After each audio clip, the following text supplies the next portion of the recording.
ગરુડ પુરાણ સાંભળતા સર્વ ભાવિક ભક્તજનોના હૃદયમાં બિરાજમાન પરમાત્માને મારા પ્રણામ।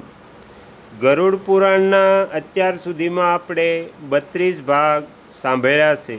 આજે આપણે 33મો ભાગ સાંભળીશું, જેમાં સાંભળીશું નીતિસાર। હરિ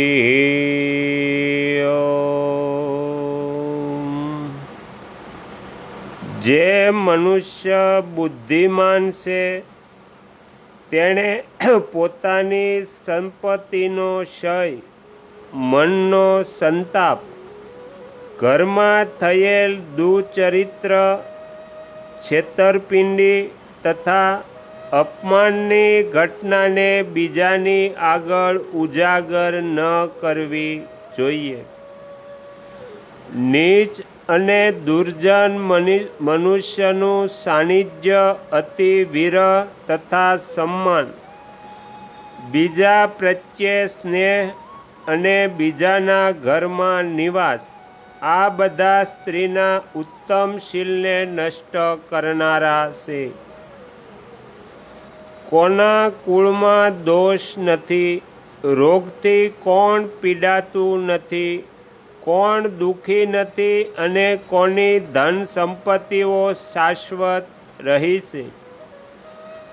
આ પૃથ્વી પર ધન પ્રાપ્ત કરીને કોને અહંકાર નથી થયો, કોના પર આપત્તિઓ નથી આવી, સ્ત્રીઓ દ્વારા કોનું મન શુદ્ધ કરવામાં નથી આવ્યું અને રાજાનું કોણ પ્રિય રહ્યું છે, કોને કાળ નથી ભરખી ગયો, કયા યાચકનું સ્વઅભિમાન નષ્ટ નથી થયું, કોણ દુર્જનની જાળમાં ફસાઈને કુશળતાપૂર્વક જીવન જીવી શકે છે, અર્થાત કોઈ નહીં। જે મનુષ્યના મિત્ર, સ્વજન, બંધુ બાંધવ નથી, જેની પાસે પોતાની બુદ્ધિ નથી, તે કઈ રીતે જીવનમાં સફળ થઈ શકે છે અને જે કર્મ સંપન્ન થવા છતાં પણ ફળ દેખાતું નથી, તેવા કર્મના અનુષ્ઠાનથી શો લાભ થવાનો? એ જ પ્રમાણે સંપત્તિ પરિણામે મોટા દુઃખનું કારણ છે, તેનો સંગ્રહ કયો બુદ્ધિમાન પુરુષ કરશે?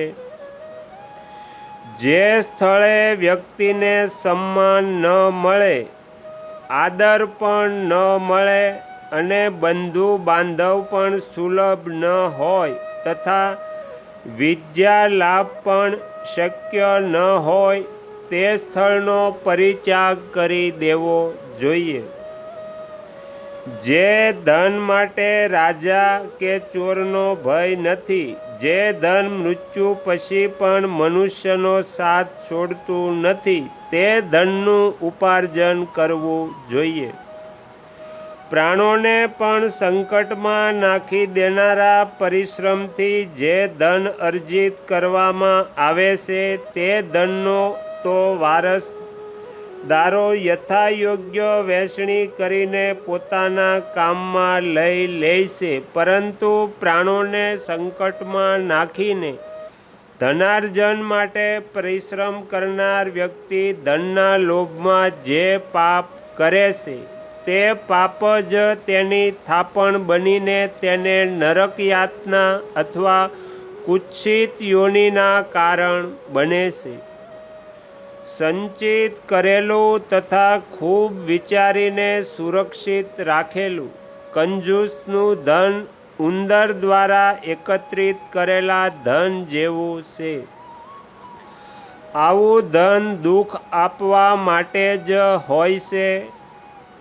કમાનારને તેનાથી કોઈ પણ સુખ મળતું નથી।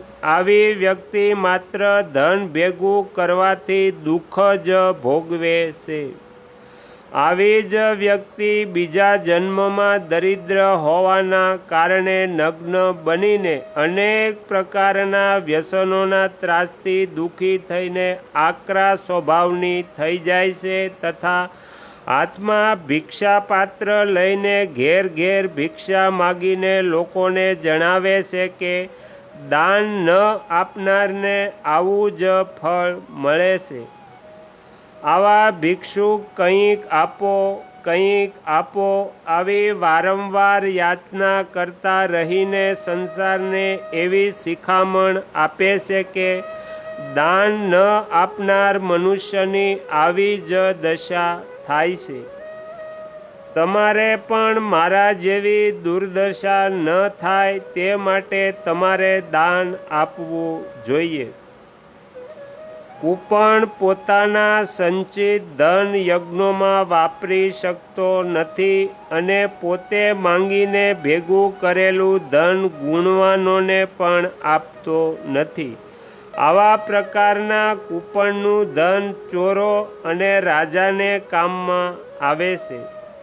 કૂપણનું ધન દેવતાઓ, બ્રાહ્મણ, બંધુ તથા આત્મહિત માટે હોતું નથી. તે તો અગ્નિ, ચોર અથવા રાજાના માટે હોય છે.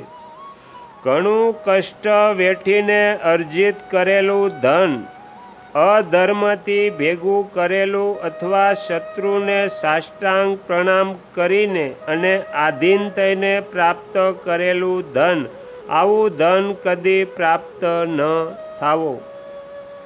વિદ્યા અભ્યાસ ન કરવાથી જે નષ્ટ થઈ જાય છે, સમર્થ હોવા છતાં ફાટેલા જીર્ણ મેલા વસ્ત્રો ધારણ કરનારી સ્ત્રીઓ સૌભાગ્યની રક્ષા કરી શકતી નથી. સુપાચ્ય ભોજનથી રોગ નષ્ટ થાય છે અને ચતુરાઈ ભરી નીતિથી શત્રુનો નાશ થાય છે. ચોરનો વધ જ તેનો દંડ છે.